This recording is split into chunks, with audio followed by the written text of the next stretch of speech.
श्री परमात्मने नमः।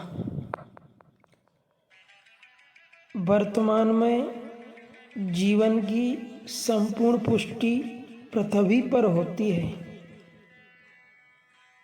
पृथ्वी पर जीव जगत का विज्ञान कहता है कि एक कमजोर जीव पर एक सबल जीव अत्याचार करता है और उसे अपना शोषण और भोजन का माध्यम बना लेता है। जहाँ तक 84 लाख योनि की बात है तो कुछ ऐसा ही देखा है ज्ञानियों ने।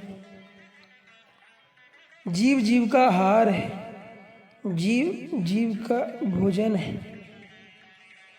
मनुष्य भी जो चालाक है, बुद्धिमान है, चपल है, वो कमजोर लोगों को अपने माया की जाल में उलझा के उनका शोषण कर लेता है। शोषण की प्रक्रिया बहुत पुरानी है, प्राचीन है। एक शक्तिशाली देश एक कमजोर देश का शोषण कर लेता है। पहले राजतंत्र होते थे और राजाओं का इतिहास यदि वर्ल्ड हिस्ट्री उठा के देखी जाए तो वो शक्तिशाली राजा कमजोर राजा पर हमला बोलते थे और उसका राज, उसका वैभव छीन लेते थे और उसका या तो कत्ल कर देते या फिर उसको कारागार में डाल देते।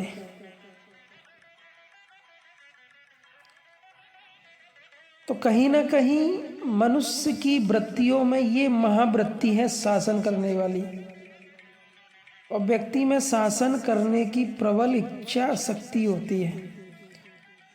समाज में भी देखा जाए तो घर में जो गृहिणी होती है वो अपने पति पर अपना शासन और अपना वर्चस्व चाहती है। पति चाहता है कि पत्नी मेरे अधीन रहे, उस पर मेरा वर्चस्व। जगह जगह वर्चस्व की और प्रभुता की ही व्याख्याएं देखने को मिलती हैं। अपने अपने वर्चस्व के लिए सब लोग संलग्न हैं जीव जगत में।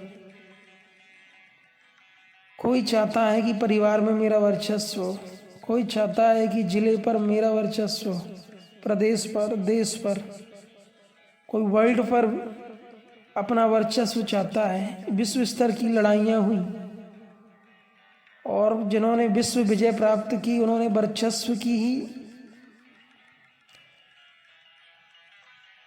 अपने वर्चस्व के लिए ही ये सब किया। लेकिन इस संपूर्ण प्रकृति पर जिसका वर्चस्व है, यह संपूर्ण सृष्टि पर जिसका वर्चस्व है, वह परम ऊर्जा, परम परमेश्वर, परम ईश्वर है। वह परम तत्व परमात्मा है, सृजन करता, जो पुरुष भी है और संपूर्ण प्रकृति पर अपना आधिपत्य रखता है। इसलिए वो महान है, वो पूजनीय है। उसका वर्चस्व शाश्वत है, शेष सभी का नश्वर। लेकिन वो करुणा का सागर है। उसने जीवों को जीवन जीने के लिए संपूर्ण व्यवस्था निःशुल्क दी। उसने आपको ऑक्सीजन, भूमि, वायु और वो सब कुछ जो जीवन को शांति से जीने के लिए अनिवार्य है, आपको प्रेम या करुणावश निःशुल्क दिया है। संसार में देखा जाए तो आज आप हॉस्पिटल में जाते हैं, एक ऑक्सीजन का यदि एक ऑक्सीजन आपको दी जाता है तो उसका भी चार्ज आपको पे करना पड़ता है। लेकिन परमात्मा ने आपके लिए निःशुल्क ऑक्सीजन दी है, निःशुल्क वनस्पतियाँ दी हैं। इसलिए भक्ति और उपासना परमात्मा की जाती है। सनातन धर्म के मूलभूत सिद्धांतों में ये पहला सिद्धांत है कि वो परम तत्व परमात्मा एक है और एक से दो नहीं। दूसरी चीज, पृथ्वी पर जो महापुरुष हुए वो अनंत हो सकते हैं, अनेक हो सकते हैं और होते रहते हैं। महापुरुष होते रहते हैं और मृत्यु को भी प्राप्त होते रहते हैं, क्योंकि जहाँ जन्म होता है वहाँ मृत्यु भी होती है, जहाँ जीवन होता है वहाँ जीने वाला भी होता है। लेकिन परमात्मा की परिभाषा है कि वो अजन्मा है, जन्मता ही नहीं, तो मरने का प्रश्न खत्म। वो अमर है, अजर है, शाश्वत है, सनातन है, और वो जैसा है उसको जान लेना धर्म है, सनातन धर्म है। तो सनातन धर्म ईश्वर जैसा है वैसा जान लेना, उससे साक्षात्कार कर लेना, उसकी अनुभूति कर लेना धर्म है। और उसकी प्रक्रिया अध्यात्म है, ध्यान और योग। प्रकृति है तो जड़, लेकिन ये अपरा प्रकृति है। दूसरी है जीव रूपी चेतना, चेतन प्रकृति, जिसे जीवात्मा कहते हैं।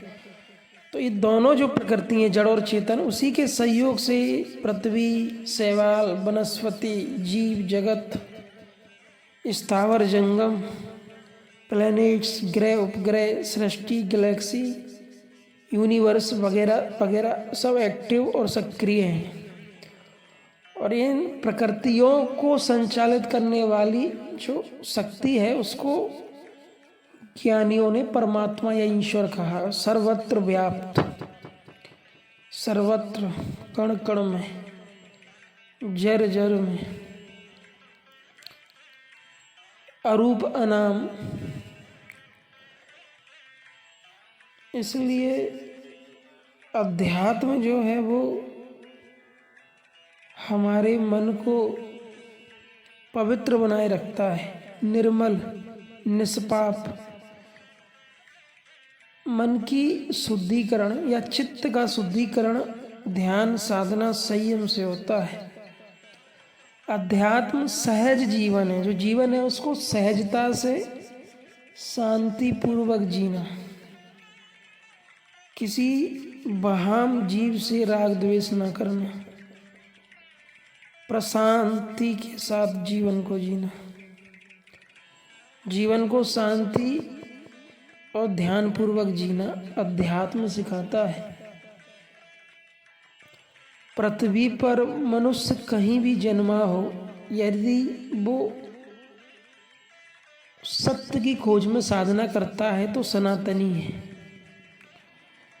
सनातन के जो मूलभूत सिद्धांत हैं उन्हीं से निकले हैं तथाकथित धर्म, जो शाखाएं बनी हैं समाज में। आप सुनते हो बुद्ध धर्म, जैन धर्म या फिर हिंदू धर्म, ये सब सनातन के कण हैं, प्रतिकण हैं। सनातन धर्म से मतलब सनातन मूलभूत सिद्धांत जो शांति, सत्य और मुक्ति की दिशा में काम करते हैं, जो मनुष्य को ज्ञान और विज्ञान देते हैं। ओम जो ध्वनि है उसके चिंतन से अंतःकरण निर्मल और पवित्र होता है। व्यक्ति समाज में रहकर भी ध्यान साधना पूर्वक जीता है तो उसके जीवन में शांति रहेगी, क्योंकि शांति का संबंध चित्त से है, बाहम जगत से नहीं। बाहम जगत की व्यवस्था अनुकूल होने पर राग, प्रतिकूल होने पर द्वेष चित्त में पैदा होता है, तो समस्या चित्त में है। चित्त के जितने भी विकार हैं, राग, द्वेष, इच्छा, वासना, मोह, तिमिर, द्वेष, चंचलता, ये सब निरंतर ध्यान से शांत हो जाती हैं, व्यक्ति शांति को प्राप्त हो जाता है। तो कहने का मतलब है कि शांति की दिशा में हमेशा से ही धर्म और धर्म के सिद्धांतों ने कार्य किया, इसलिए जीवन में धर्म अनिवार्य है। और धर्म की अनिवार्यता है और उसको सही से समझ के उसके अनुरूप जीवन जीने की अनिवार्यता है। तभी व्यक्ति सुख शांति से जीवन जी सकेगा। ओम।